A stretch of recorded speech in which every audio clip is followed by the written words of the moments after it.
Get higher, baby. Get higher, baby. Get higher, girl. Hey.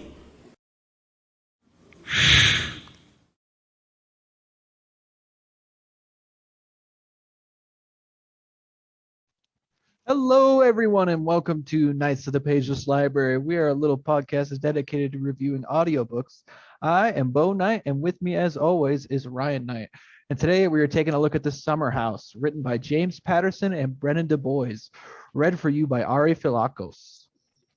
That is correct.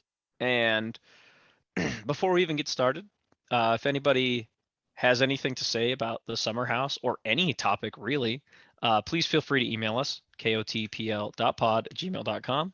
By far the easiest way to get a hold of us.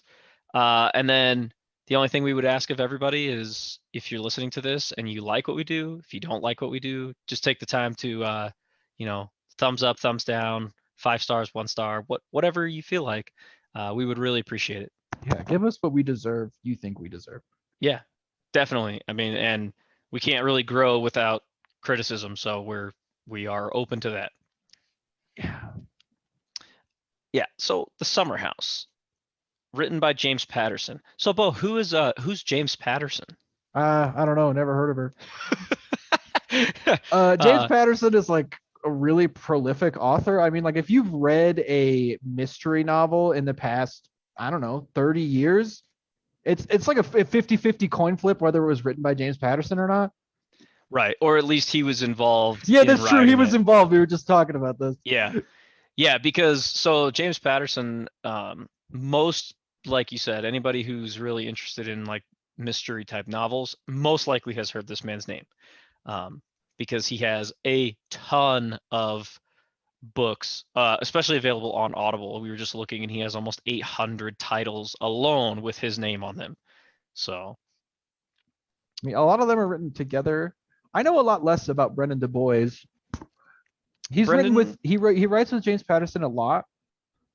And it looks like he has not like a ton of books available, at least on Audible. You know, he might have actual hard copy books available. It looks like maybe he has 10 or 15 titles on Audible, and it looks like he has written a few stories with James Patterson. So, looks like he's probably right along that same, genre, murder mystery type of stuff. So, Looks like he also likes to write about military stuff. right, which will make sense a little bit later. So, wait, did he write a Red Faction book? Did I see that right? a Red Faction book? No. Oh, Faction River. Oh.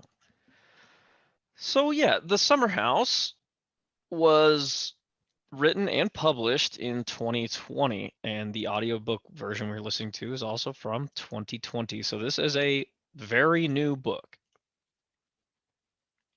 Yeah, it was a lot newer than I was expecting, especially with some of the things that are said. I agree. Yes, I would agree with that for sure. Yeah, I mean, we'll get this out of the way now. So trigger warning for people. Both. Almost worse, I would say, than the Martian Chronicles. Oh yeah. Especially because of the way it's intended in this. A trigger warning for a few reasons, though. Not only is there some like racial things in this book, but there's also a lot of gore and violence too. So if you like have a queasy stomach about descriptive things when it comes to that kind of stuff, you might be in for not a good time. Yeah. So The Summer House, like I said, is it's a fictional murder mystery type of story. This one also heavily has a lot of military influences in it as well, simply because the main characters are a sort of subdivision of the army that are supposed to be investigating these specific murders that happen in this little town. Yeah, I mean, they're investigating like a platoon, right? No. No, it's squad. I was gonna say, I don't know. A company? Yeah, it would just be a squad of guys. So this squad of rangers is accused of some grisly murders in this little kind of like backwoods town, and this group of investigators is dispatched from the army to, because it's military personnel that are involved in the murders, they are there to basically oversee kind of what goes on in the investigation. And there's a lot of twists and turns in this book by the end, so be ready for that. So let's see, how long is this one? 10 hours and 19 minutes. 10 hours and 19 minutes. So pretty good amount of time. There were times I felt it was running a bit long, to be honest. I feel like but that could be me. It's a little long. I feel like it tries to hammer home some points that don't matter. Sure. It's like, oh, but did you think about this? And it's like, I guess. Right. Yeah. There was a few times where I was like, okay, like you could have ended this 2 hours ago and I'd feel okay with it. So, but we'll get to that after when we get to our recommendations. So you could get this book for free, obviously, signing up for Audible. You could use this as your first free audiobook. Or you could purchase this book for $31. Ooh, that's a lot of money. I agree. That's kind of steep. So we have a little over 500 books in our Audible library. So Oh, is that all? there's no way we could be spending, $30 per book. We would be more broke than we already are. Let's see. Okay, so on to the big questions. Do you think this story is easy to follow? Yes. I agree with that. I feel like it's really simple, but like in that kind of like James Patterson way, I think of this book as kind of designed to go down really smooth. Like Sure. it's supposed to be something like you listen to while you do something else, I feel like. Yeah, I don't think you're gonna get like super lost at any one point. The only thing that kind of was throwing me for a loop is there's a lot of names. So, and then I kept Oh, getting confused by tons. which character was which. So I just kind of thought of the team as like an amalgamation of people, Sure. and then like the guy with the hurt leg. That Yeah. that was how I thought about them, honestly. I'm not gonna lie to you. Yeah. That's a good way to put it. Yeah, because I kept getting confused each time they would like talk about a different. Because there's like a one of, like, psychiatrist and like there's a doctor, right? doctor, And a yep. lawyer. and a JAG lawyer. Yep. There's more, but I don't And remember then- them. And then there's the gal. She was a cop basically before she joined. And then there's Cook, the main guy, and he basically was always in the military. Well, no. He was a reservist, right? Then he got hurt, and then he got given this job. So I don't know. He was also a cop. I think so. Yeah. He was a veteran. He got hurt, joined the force, and then they wanted him to come back. Right. Something like that. Yeah. Like I said before this, I've listened to a lot of books since I've listened to this one, so it's been a minute. Yeah, same here. We both listened to this a while ago, so we're just now getting around to reviewing it, unfortunately. So our memory might be pretty hazy on details, but we will do our best. Yeah, so I would say this one's really easy to listen to. I think that the narration in this is actually very good. Dude, it's top notch. How did we not talk about him yet? Ari Yeah, Fliakos yet. He's great. Yeah, I agree. I thought he did a I was really actually good kind of job. like blown away because I wasn't expecting him to be as good as he was. His Right. range of accents that he does is fantastic. Yeah, and they're really spot on. They're too. so spot on. There's so many Yeah. Southern people that all sound unique and Yeah. different types of races. It's great. Yeah, I agree. I think this guy does an incredible job voicing this book, which keeps you really engaged in it because the story opens with kind of a red herring, let's be honest. So, but it's very gripping from the start.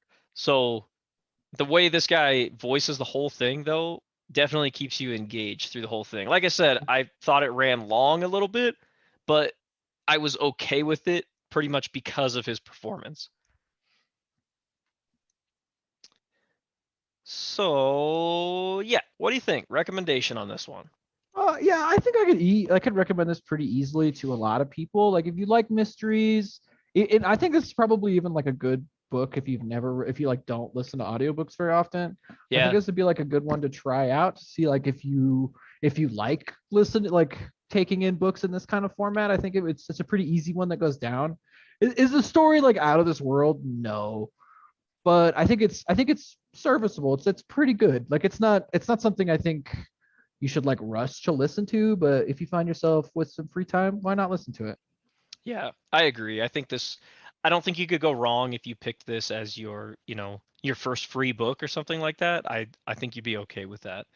Um, the length of it is actually kind of hits that sweet spot, I think would be good for like somebody just coming into audiobooks, because I don't think it's too long, but I don't think it's so short that you wouldn't, get the full experience of it. So Yeah. yeah, so you got two recommendations on this one. Um, anything else before we pass the spoiler wall?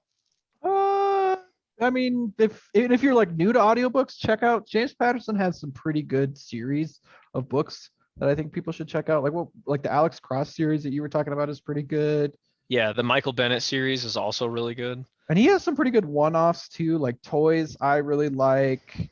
And Toys was great. there's another one I can't remember right now. But I Uh, mean like The Jester, oh the Jester, yeah, we already did that. right, which we have reviewed, so go back and check out our review of that. Yeah, the Jester is also fantastic. Like James Patterson, like if you're like, man, I just don't even know where to start with audiobooks, maybe start with James Patterson's library and Yeah, then die before you finish it. right, yeah. I think you would have enough content there that yeah, you might not be able to finish it in a lifetime. So you'd be set. Yeah, so with that, we'll go ahead and pass the spoiler wall. So we're basically just kind of talk about the whole story from start to finish. So if this is something that sounds like you might enjoy, go ahead and pause this, go listen to that, and then come back here and unpause this and listen to what we have to say about it. Yeah. So I mean, like you said, this book does start with a pretty big red herring, right? With like the first thing we get is like perspective from the captain of this, like you don't know yet, but like they're the people that get accused of the murders, and he's like talking about like his procedure for going into a mission before everything starts. Yeah, and then we get the flip side, right? We go to the gal that's inside the house, right? Mhm. And they're describing the house, and it's basically full of a bunch of freaking drug dealers, and the house looks all shitty, but she's there because she's trying to get her sister out of there, out of the situation with her young daughter, not new, but young daughter. And then the door crashes in, right? Mhm. And they assume it's just the cops, but she quickly realizes Spoilers, it is just the cop. be right. She quickly realizes though it's odd that they have like sound suppressed pistols, and they all have like full kind of SWAT looking gear on, masks, dark shades, I don't think they have helmets on, right? But they had probably like beanies on, so They could have had helmets. I don't remember. right, their features are basically covered. And those guys proceed to just start shooting everyone in the Yeah, that one house. guy's like, hey man, I know my rights, and he just caps him in the face. Oh yeah, he just immediately gets shot, and you're like, and I mean, like I said, super strong hook in the beginning. Holy crap! Oh, dude, my jaw was like I was not expecting that at all. Right, And like you said, and it's really graphic. it is, and it's pretty intense. Like the gal whose kind of perspective we're seeing from, this is all very third person. Well, I take that back.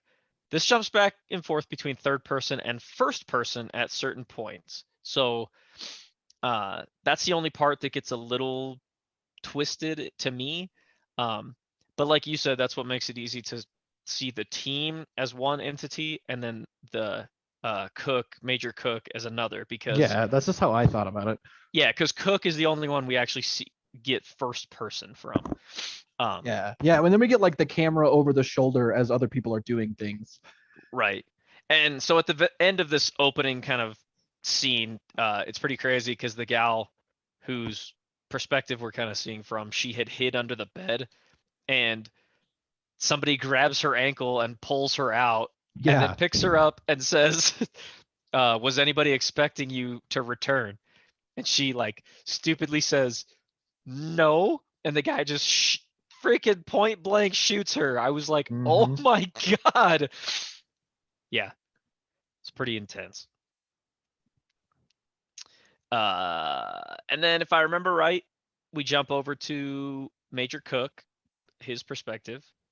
And so Cook is the one we were talking about who he's like a wounded veteran, but he was given this job as the oh my gosh, they say it so many times too. I know. I literally don't remember at all. No, I can't remember what part of the army they're part of, but it's they're like an investigation team, like I said, that deals with military like issues in the army like this basically where there's army personnel and civilian personnel involved. They are supposed to kind of oversee these things.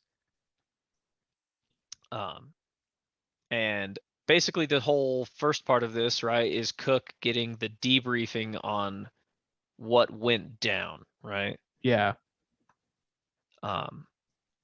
Which he's told, it's like 7 civilians were killed, including a 2-year-old girl. Yeah, so don't forget that I said there was a 2-year-old girl in the house in the beginning, and yes, they did kill her. So it's pretty intense. So Cook calls up his team, and like we said in the beginning, there's 4 other team members. There's the JAG lawyer, the doctor, the psychiatrist, and the like previous I think she was like a New York City Police Department personnel or something like that. So he calls up his team and assembles them and says, "Hey, we got to go to this small town." I think they're in Georgia, right? I think so. Somewhere in the South. Yeah. So they round up their team and they go to Georgia. And the first person they have to talk to is the sheriff, right, of the town. Yeah. And she's like immediately hostile. Yeah, because yeah, it's really weird because she basically is like, you know, we have all this evidence that clearly shows this as like a, these guys did it. And Open the and shut. guys, yeah, and the guys we're talking about, by the way, is a squad of 4 Army Rangers, and there's a military, like an army base nearby to this town. So just keep that in mind kind of as the story rolls along. So the sheriff immediately will not let them go near the crime scene because she said, my people already did all of the work. You guys, there's not really any reason for you guys to be here, essentially. But she won't let him go to the crime scene or talk to the suspects, right? Yes, exactly. She doesn't want them talking to the suspects. She doesn't want them going and checking out anything at the crime scene. Basically, she doesn't want their involvement at all. But Cook kind of schmoozes her, like, because he finds out she's like a veteran also, and he sees like in her office she has pictures with like politicians and things like that. So he like kind of gets on her good side, and she agrees to at least let them see the place where the incident happened.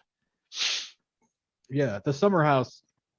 The summer house. Yeah. Which felt kind of arbitrary to me. It Yeah, almost didn't even matter that was where it was. no. No, I don't really understand why it was so important, but I guess it's because everybody in the town knew it as that as well, because this is a relatively small town. So, and they have this whole like explanation of why it's called the summer house, because these rich people bought it or built it back in the day, and it used to be their like summer vacation home, but then they like went bankrupt, so they had to get rid of the house, and now it's all run down and shitty. I don't know. Yeah. So they get to go to the house with the sheriff, if I remember right, and they get to see, which she's mad, right? Because don't they get there before her and they're already like looking around or something Yeah. like that?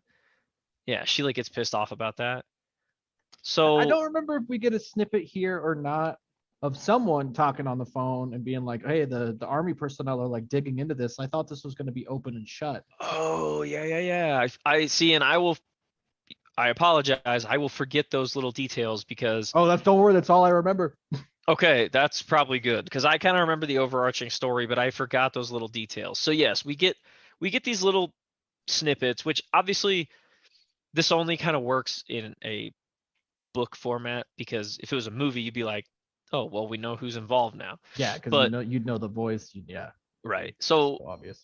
the way this is told, it works out okay because we just know that it's like a female talking to a male on the phone, and that's pretty much it. And like you said, we find out that she is telling this other person that the army is there and they're digging into the case. Why are they looking so hard?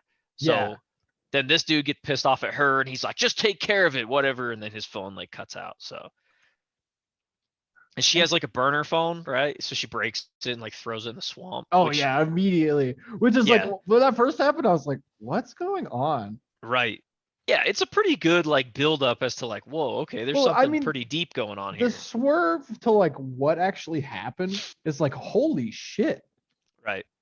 Oh yeah, I agree. Like the way that this comes full circle is pretty well done. I just thought it could have been done a little faster, is all. Yeah, I definitely agree. It's like, especially I think we're coming up on some stuff that they like try to hammer home, but it doesn't really matter. Right. So after they get to kind of look at the scene, they get to look around the summer house and kind of see what happened. The sheriff kind of talks them through some stuff that they found while during their investigation because they've already fully investigated it, she says. And then they also say they have witnesses who saw the Rangers leaving the house. They also have like CCTV footage of them at a nearby convenience store, like 20 minutes before the murders happened. Well, and So didn't they match like bullets from the crime scene to the captain of the like troops gun? as staff sergeant, we don't want to offend anyone. Oh, but yes. I didn't mean it like that. I just meant the guy in charge of them. The guy in charge, yes, yeah. So the leader of the squad, yeah, he's the staff general, you know. sergeant. Anyways, and I don't remember if she tells them that now or if that's after like a day or two. I can't remember either. I just know that's part of the evidence. Right. And yes, basically the sheriff is continuously telling them, she's like, look, we got this. We know it was them, period. So at first these people are like, well, okay, I guess we could probably go, like there's no reason for us to be here. These guys are pretty much done. But then they start realizing like the investigation team kind of comes back together. They get back to their hotel that night and they're like, okay, what stood out to you? And they all kind of throw some stuff in like, look, this is weird that this happened, blah, blah, blah. So the psychiatrist, I think, he wants to go interview the witness who supposedly saw these guys leaving. So after they end up splitting up, right? And they all go do a few different things. He goes and talks to the witness. And shortly after he talks to the witness, he immediately is like, she's lying to me. Which I did like how he sits through like her whole story and then he leaves her house and she's like, or he goes, why did you lie to me? Well, because he figures it out, right? Because she said she saw their license plate from like however far away at whatever time of night, and he goes to where the car was, puts his jacket on his car, and he can't even see the buttons on his jacket. That's how dark it is. Right. It's like, so how is it possible that you would see the license plate? She also claims she could tell. She picked out the two people in the front seat out of a lineup, a picture lineup. But he, like you said, he looked at his own car and he's like, I can't see anything in there. There's no way I could tell who was sitting in that car. Also, while this stuff's going on too, we should mention that the Ranger squad is in prison or a jail in like the next town over or something like that. They're not in that town, but they're close. And we get some snippets back and forth of what they are going through as well, like their conversations, and a lot of it is from the staff sergeant, the guy who runs their crew, just kind of talking to his guys, talking to the sheriff or whatever he is. That it's not sheriff, but the guy who runs the jail and stuff like that. So that is also happening. It's not super important in reality No, not really. because basically they are just stuck in jail. So none of what they really do or say until the doctor comes and talks to them, none of it's really like super noteworthy. Just know some of the chapters are of what is going on with them as well. So let's see what happens next. Doesn't Cook go to the army base to like talk to like know like about the squad, like about the guys?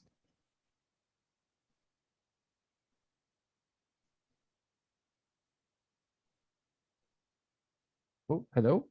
I'm by myself. Sorry. Go ahead and talk about it for a second, Bo. Hang on. I don't remember if this happens next, but I know that Cook goes to like the army base and talks to. I don't even want to say this dude's rank, whatever. He basically is like in charge of all the guys at the army base, and he like asks them about like the squad, and he like comes to find out like the squad is like known as like the ninja squad because they're like amazingly adept at like going into houses and basically killing all the people they need to and getting out without getting noticed. And they've been really, really good at it for like a long time. But he like also finds out that they were stationed in Afghanistan, but they got pulled back. Well, they were stationed in Afghanistan, but they were loaned out to the CIA, but they got sent back way earlier than they were supposed to. Like they got sent back like 6 months ahead of everybody else for some reason, and the guy won't tell him why, but just that something happened that they had to come back. And like I don't even think he knew because like the CIA was being really secretive about like they don't have to share all their information. So yeah, that's the only thing I remember about that. So he like knows that these guys are like really proficient at what they do, and they've never really messed up before. And like some of the guys in the army don't like them because they're like hard asses who are really good at what they do, and so they're like really proficient. And that like kind of tips off part of the investigation a little bit later. Oh, I don't remember. And then they go to the convenience store and like get the security footage. And I don't remember if I think it's the cop lady who figures it out that the footage is doctored, like that the timestamps are incorrect. Yeah, like the timestamp is from the day that the murders happened, but and I think it's a pretty weak argument how she figures it out. But basically the TV show that's on TV while they are supposedly in there was from like 2 weeks before the incident happened. So she thinks they're using the footage and lining it up to make it look like those guys were there in the area right before this happened. Also, when Cook goes to the military base and talks to those guys and they kind of act like they might give him some information, then they also just so happens most of those people who were going to talk to him get deployed overseas. Oh, that's right. I forgot about that part. Yeah. So now he has like no one to talk to that was actually going to give him any information. Yeah, that's right. And then the one guy, the other, I believe he's another major. We get a quick clip of him being killed. It was another guy who was going to talk to Cook, and we know as the listener he gets killed, but nobody in the investigation team knows until later they find out that they like fished his body out of the freaking water. Well, that guy wasn't going to talk to Cook, right? It was the guy that was with whatever the sergeant's name was, who was taking care of his daughter. Yes. Yep. You're exactly right. I don't think he was going to talk to Cook. He just dies. They just kill him to prove a point. Yeah. So yeah, basically all this stuff is lining up where the investigation team is like, okay, the sheriff was putting it to us on a plate, on a platter, saying it's open and shut. We know they did it, but yet they're getting all of these things that don't make sense as to why these guys would have done this, or what the motivation would be. And the sheriff comes up with, also, by the way, she tells them later, we had this house under audio surveillance too. So, go figure, they had this. And she plays this footage for them of what is supposed to be a microphone in like the upstairs bedroom of this guy, one of the main guys who was killed or whatever.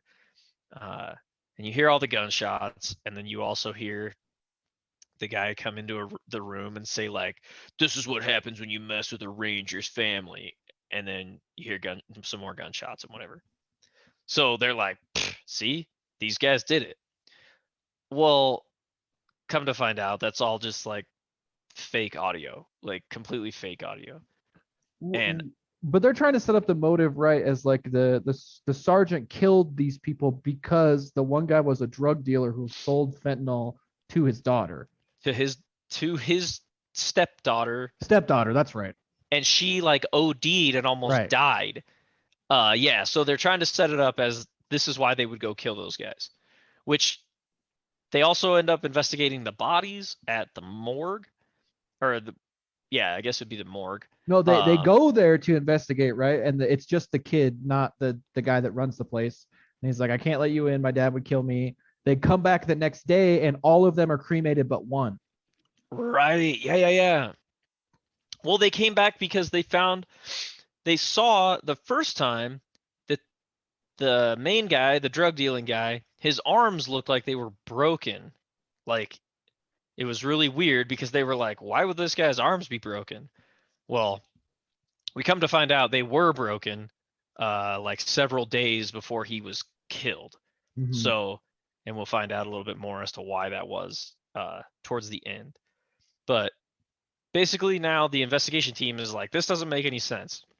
And also, as they're going around town, they're noticing there's like people following them, or a lot of people watching them kind of in a weird way, from like standing on street corners and staring at them until they look at them and then they turn away. So they very clearly are not welcome in this place either.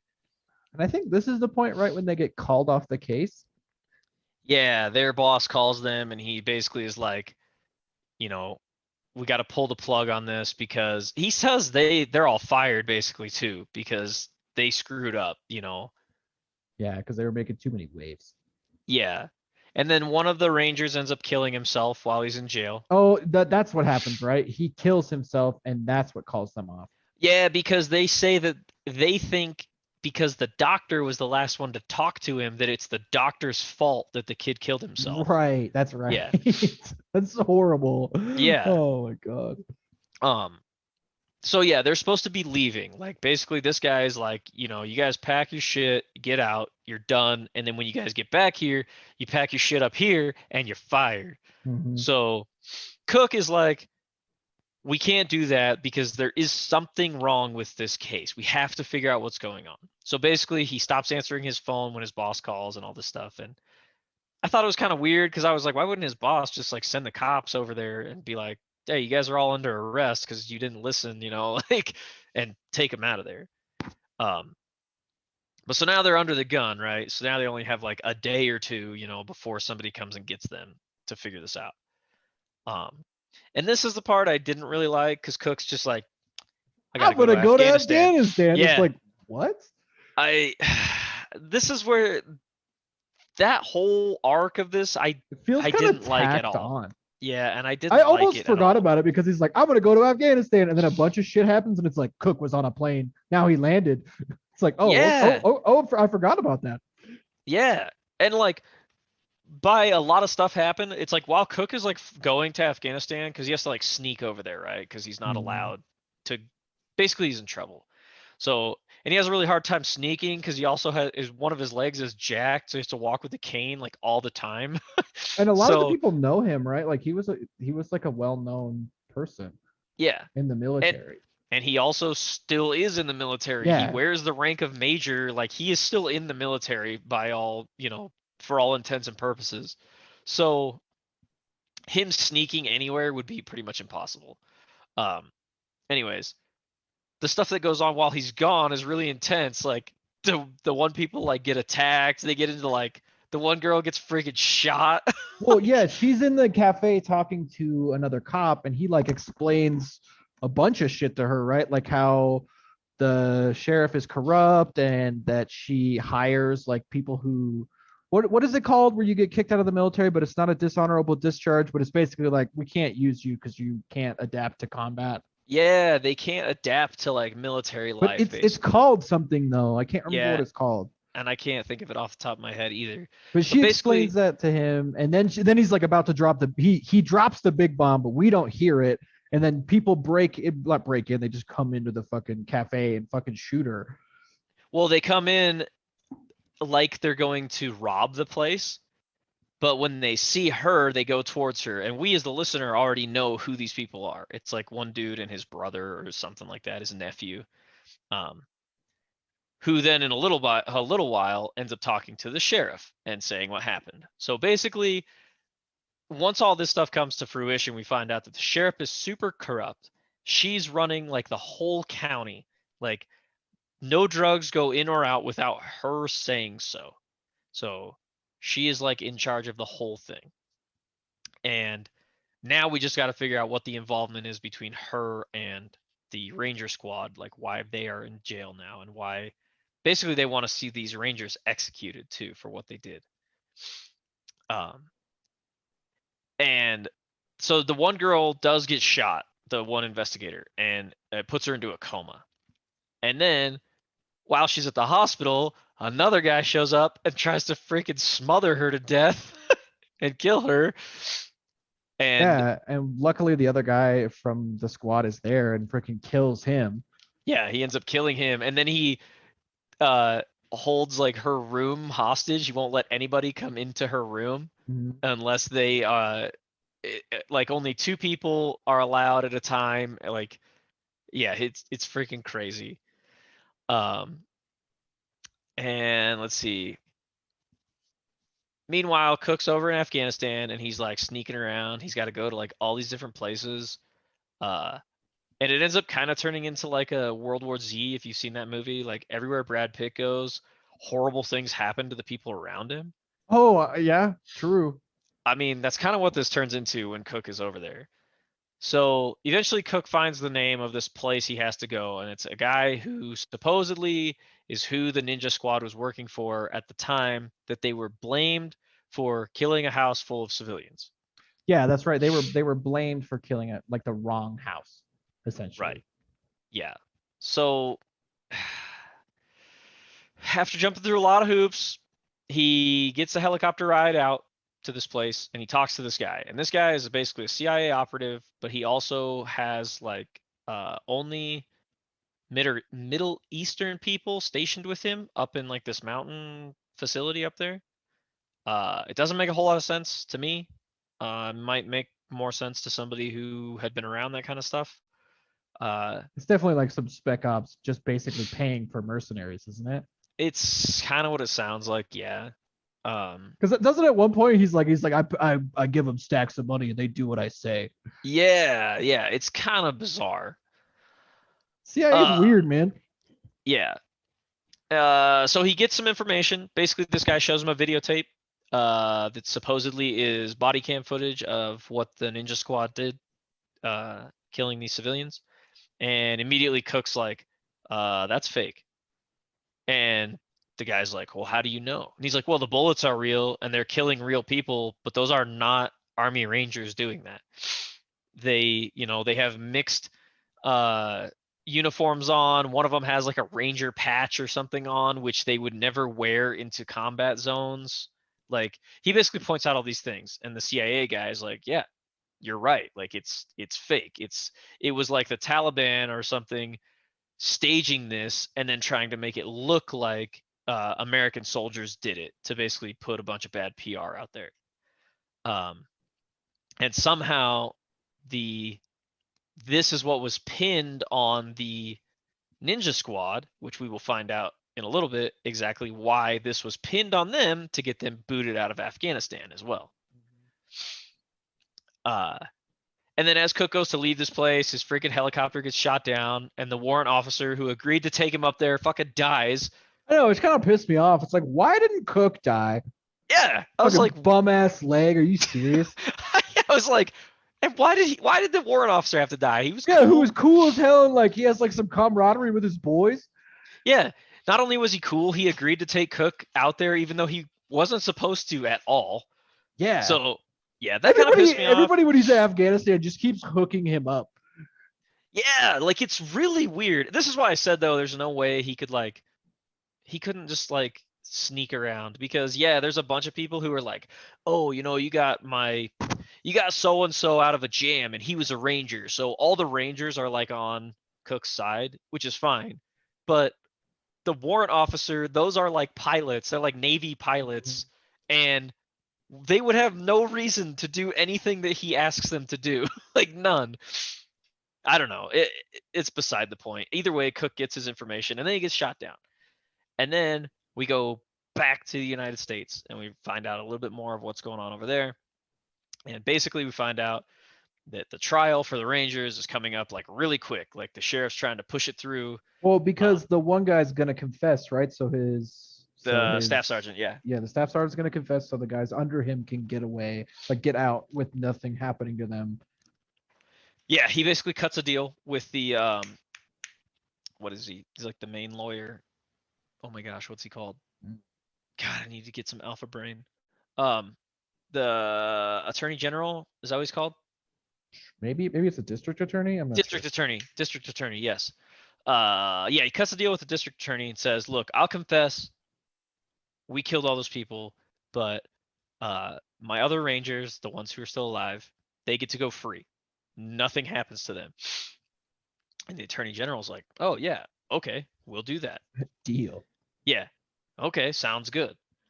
So basically then they're going to rush the trial through so that it happens quickly, and so that the staff sergeant basically can be put to execution as fast as possible. And so the investigation team is like freaking out, especially the doctor and the JAG lawyer, because they are the ones who are trying to like make sure nothing else happens to the Rangers that are still in jail, which they kind of narrowly miss something happening, which we get a little bit of the sheriff telling somebody else that they're going to commit a crime specifically, so they'll be put in a cell with this other guy, and they are immediately supposed to kill this guy as soon as they get in the cell with him. Mm-hmm. And it's really fucked up. Like, it's so twisted. Well, she's not very happy about the fact that they like let him take a plea deal. Like, she wants all of them.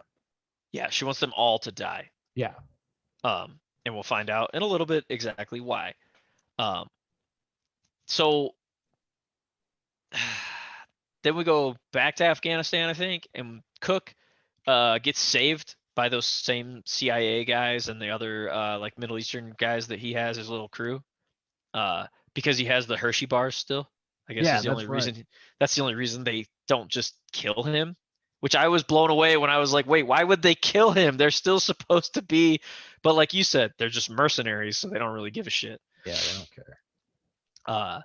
So when he goes back with those guys, the CIA guy finally is like, okay, I'm gonna tell you exactly what happened. Basically, the Ninja Squad went in to some place and they found a United States congressman being extremely inappropriate, like the most inappropriate you could be. He was sexually assaulting a little boy. A 12-year-old Middle Eastern boy. And they're while the fucking sheriff was holding him down, right? Yes. Whom was on like reservist duty at the time while she was there. So she's like in military uniform while they're doing this. And the Ninja Squad saw all of this. So this is why shortly after that, the civilian murders in Afghanistan were pinned on them. Then when they get back, now the murders, which we find out were done by the sheriff's, like, you know, guys who got kicked out of the military. Yeah, I heard Jabroni She, Squad. yeah, that's a good way to put it, because that's all they are. These guys are just like a bunch of freaking punk ass thugs that she can pay a lot of extra money, so they'll do like anything she asks.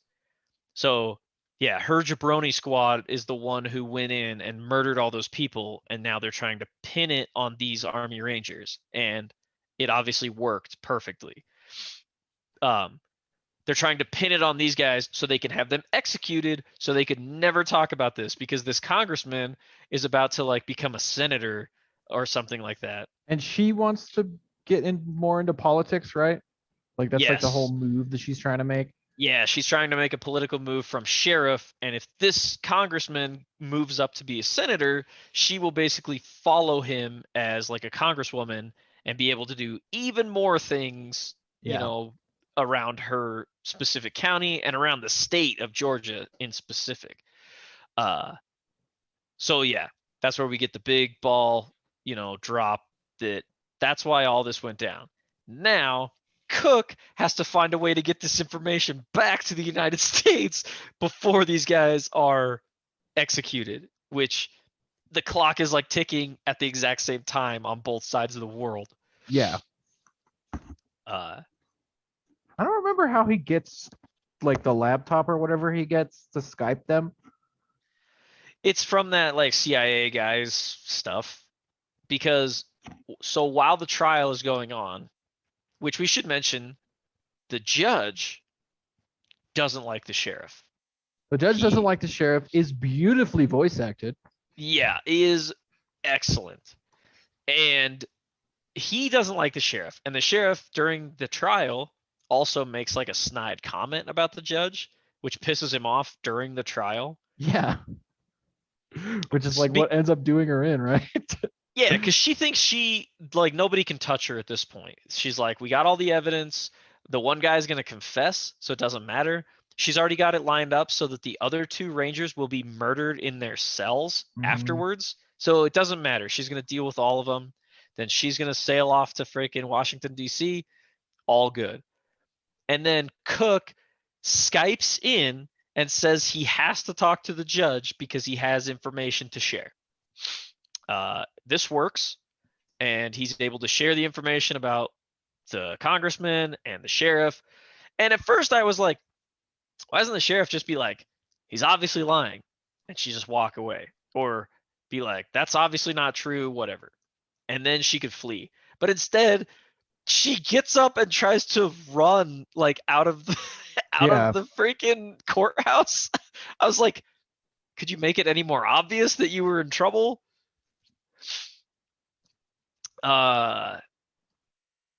Oh yeah, so she gets outside, and the doctor of the group, who's this whole book has been like extremely uncomfortable, like being in the army, because he's not really like in the army, I guess, quote unquote.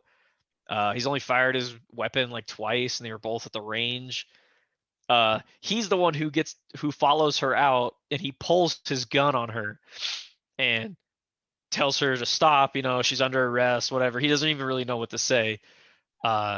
She gets in her car, and then she pulls her gun on him, right? Mm-hmm. And then he shoots her, and he fucking kills her. So that's the end of the sheriff.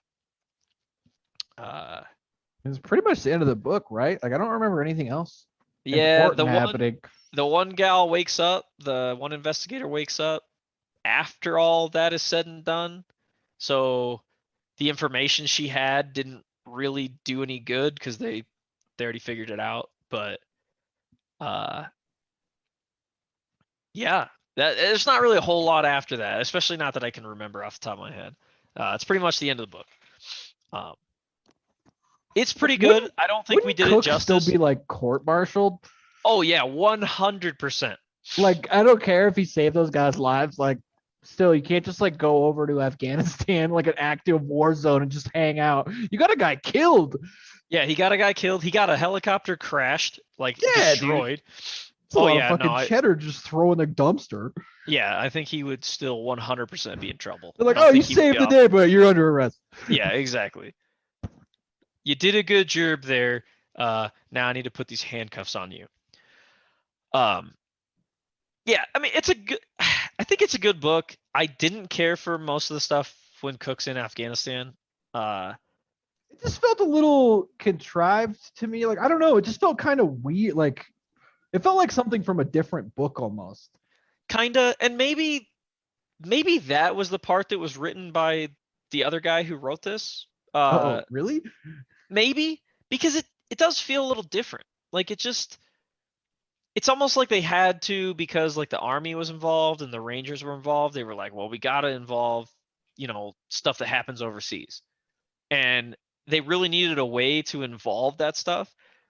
But all it ended up just being like a scavenger hunt for Cook to go, and he talks to this person who says, oh, you need to go talk to this person. So then he finds a way to go talk to that person, and then they're like, well, now you need to go talk to this person. I was like, how many times is he gonna get away with this? Yeah, a lot. The answer is about 6 before Yeah. he gets the other guy killed, and then he saves the day, I guess. I liked all of the stuff leading up to that point, I think. And I didn't really like that part of the story. Yeah, I agree. But I thought I thought it was the overarching story I thought was pretty good. Like to come around and find out this is why they tried to frame these Rangers is because of what they saw overseas and stuff. Corrupt congressman, corrupt sheriff. Like I thought that stuff was all very good and very well put together. And what the investigation team has to go through because they're surrounded by all these incredibly corrupt people and they're like on their own, Yeah. Nobody's there to help them. The local police department is against them. Their boss is trying to shut them down, so they have no assistance. And I thought that part of the story I thought was really cool. Yeah, and I was honestly a little confused about like, okay, but why would you frame these Army Rangers until the end? Like it didn't really make sense, like at all. It's like why I don't like just because they killed some people in Afghanistan, you think they would make the same mistake here? That doesn't really make sense. Yeah, and But it makes sense at the end of the day. right. It makes sense as to how they got away with it then, like framing him that way. And the fact that it actually worked out really well now that I think about it, that the Ninja Squad wasn't very well liked at their base. Like Mhm. even the commanding officer of the base, when Cook asks him, he's like, "Would you put your neck out for these guys and speak on their behalf?" He was like, "Nope, no, I would not," because they were kind of shitheads while they were like in the States. Yeah, they thought they were untouchable. Exactly. So it actually worked out really well in like the sheriff's favor for that stuff to be written into the story. And I did really like that they didn't skip on those details because normally I would assume if these Rangers are in trouble, the whole army is going to come and try to help them. But Yeah. they did a good job of writing it in like, no, this is why nobody wants to help them because they do a bunch of shady stuff and they get away with it all the time. That's why no one wants to Well, help and they thought they were better than everybody because they were. Exactly, yeah, because they were. I think I'm good. I don't think I have anything else to say. Yeah, I mean that's pretty much the summer house. We glossed over a lot of it. I'm sure we forgot a lot of details. Oh, I like I was telling Ryan, I've listened to 5 Monster Hunters and a Game of Thrones since I've listened to this. Oh, that's so much content. I've listened to like a whole series and then one book that is basically a whole nother series. Yeah, in one book. Yeah. Yeah. Sorry guys. Sorry if I was like, I don't have much to say because I don't remember much. But yeah, I mean, I think this book is good. I think that's the big takeaway from this. I think, like we said, if you're into any kind of mystery stuff, this would be right up your alley. I think this one's done very well.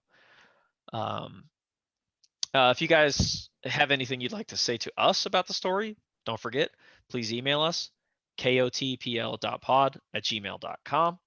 And we would really like to hear from you. Whether you loved it, you hated it, you liked our review of it, you hated our review of it, we'd still like to hear from you. Yeah, and next time we're doing Florida Roadkill by Tim Dorsey. We wanted to do another Oliver Wyman book, but we didn't realize that he doesn't narrate those at the beginning, and we started at the beginning. Yeah, we started at the Whoops. beginning. That was my fault. It's okay. We wanted to do him a favor because he said that's like his favorite series that he narrates, and I just assumed he did the whole thing, and come to find out he doesn't. So we might have to go through a couple before we get to Oliver Wyman's part of it. But it is a super long series of books. They're still So, coming out, I think.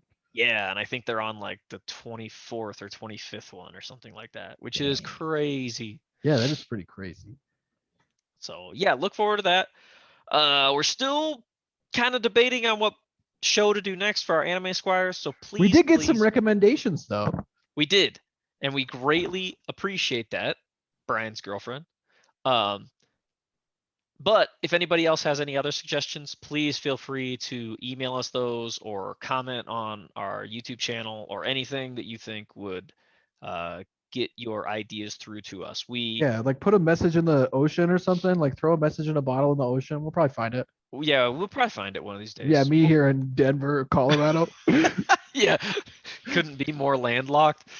But seriously, yeah, we'd love to hear anybody's suggestions. The interaction and stuff is what we really enjoy about this. So definitely. Yeah, and I think with that, we will catch you guys in the next one.